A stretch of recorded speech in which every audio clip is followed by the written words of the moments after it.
Hi, so basically I've decided to make another video. I know in this Tumblr day and age some of you have an aversion to literacy.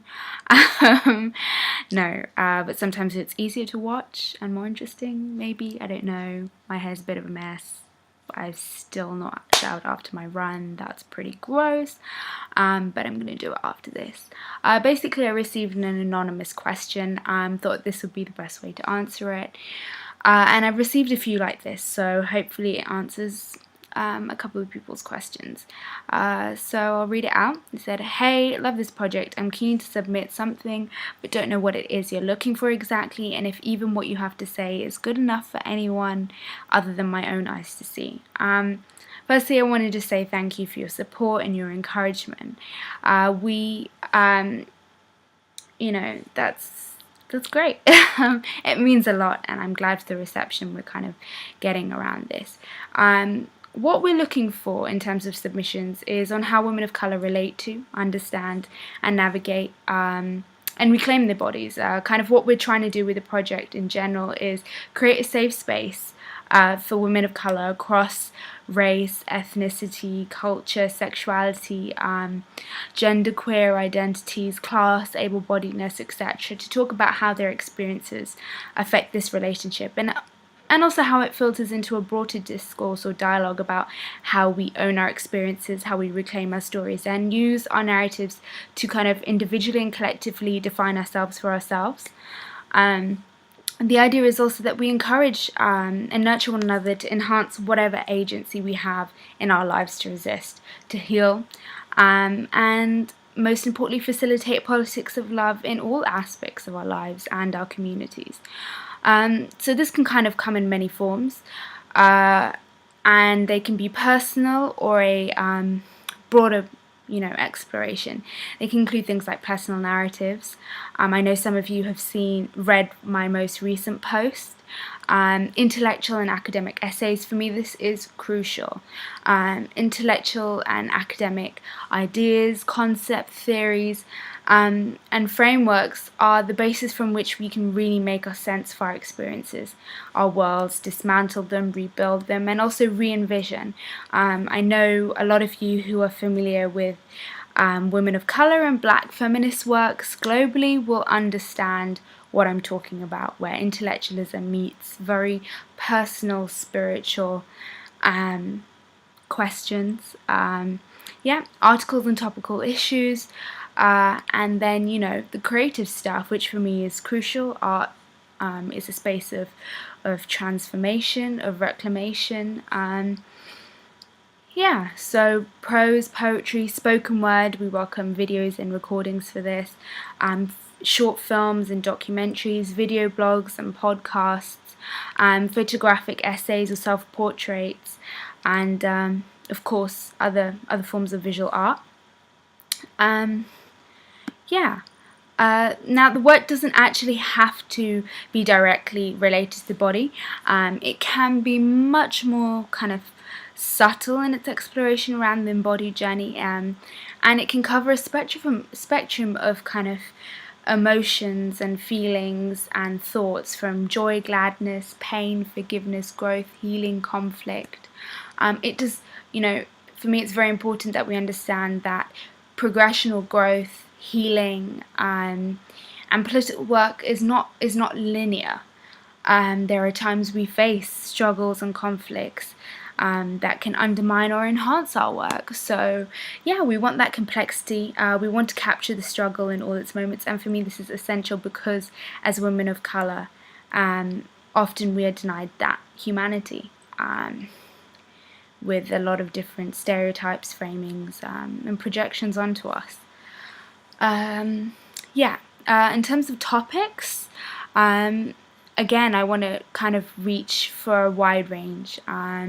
So it could be things like talking about your own body or what the body means to you, physical health, body image and the politics of representation, spiritual, religious explorations of what the body means, emotional and mental health issues, also especially including things like eating disorders, self-care practices, politics of food, class, poverty, housing, race, education, you know, all that. Immigrant narratives. I am of the diaspora. I'm what is second generation immigrant in Britain, and I love that shit. It's particularly powerful.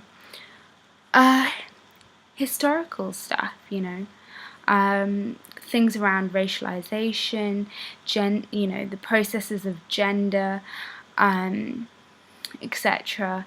And again, all those kind of those isms or those identities, and how they form us or affect us. Queer embodiment, issues affecting queer communities, sexuality and trans women inclusive as well. Issues around able-bodiedness, diaspora, violence, and that covers physical, emotional, mental, you know, structural violences, war, etc. that are very pervasive in our lives as women, unavoidable.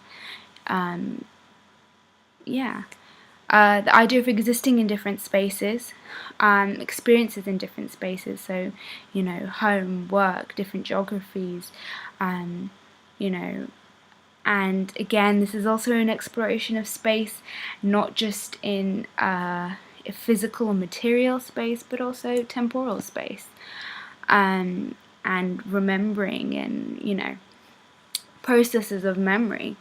Of course, the core of this site is about love, self-love, healing and transformation. So we welcome any literature on that, community work and political organising. We want to know what you're doing, what you'd like to do, how people can support you, what you feel needs to be done. That shit is key.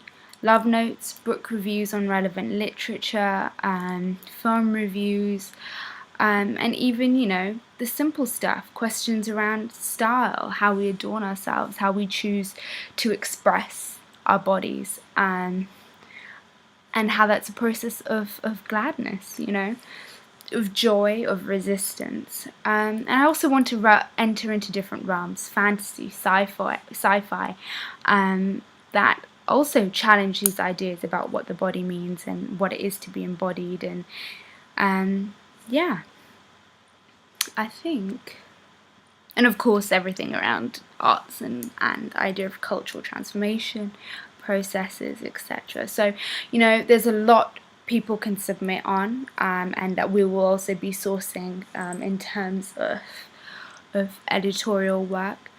If you're not sure if your submission fits in or is relevant, just contact us here on Facebook.